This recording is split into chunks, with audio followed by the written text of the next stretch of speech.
Hello and नमस्ते। आज मैं आपको इंग्लिश वर्ड कंसिडर का मतलब और उसको कैसे यूज़ करते हैं सेंटेंसेस में वो बताऊंगी।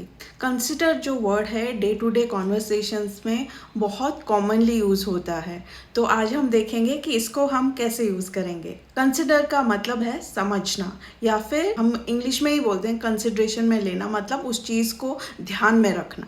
मैं आपको एग्जाम्पल्स दूंगी, आपको समझ जाएगा कि इसको कैसे यूज़ करना है। कंसिडर इट योर ओन, इसे अपना ही समझना।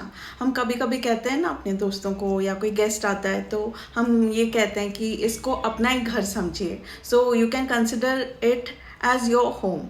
ठीक है, कंसिडर मी योर ओन, मुझे अपना ही समझिए। यहाँ कंसिडर का मतलब है समझना। तो यहाँ हिंदी में जब हम कहते हैं कि आप मुझे अपना ही समझिए, तो उसको हम इंग्लिश में बोलेंगे consider me as your own. वैसे ही ऐसे बात करते रहे, अरे आप मुझे अपनी बेटी ही समझिए। हाँ, इसको हम इंग्लिश में ट्रांसलेट करेंगे तो आप बोलोगे please consider me as your own son और डॉटर। आप किसी बड़े से बात कर रहे हैं तो उनसे पोलाइटली बात करते टाइम आप ये कह सकते हैं कि आप मुझे अपना बेटा या बेटी समझिए। Consider me as your own son और डॉटर।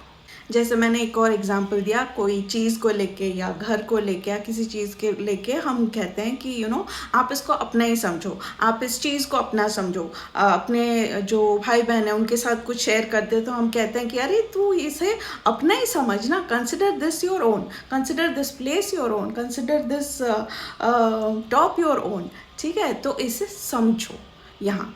अच्छा, तो कंसिडर का एक और जो मतलब या यूजेज जो मैं बोलूँगी उसका मतलब है कि किसी चीज़ को ध्यान में रखना। फॉर एग्जांपल, आप कहीं पे गए हो कुछ अप्लाई करने के लिए या कुछ रिक्वेस्ट करने के लिए कि प्लीज़, सपोज़ हॉस्पिटल विजिट के लिए गए हो इमरजेंसी में, और आपको डॉक्टर या वो जो रिसेप्शन में जो भी होते हैं वो कहते हैं कि आज नहीं हो पाएगा, और आप बोलते हो मैम प्लीज़ कंसिडर कीजिए, please consider because it is an emergency. तो यहाँ थोड़ा अलग तरीके से कंसिडर, मतलब आप हमारी सिचुएशन समझने की कोशिश करो। Please consider that it is an emergency, we need to see the doctor।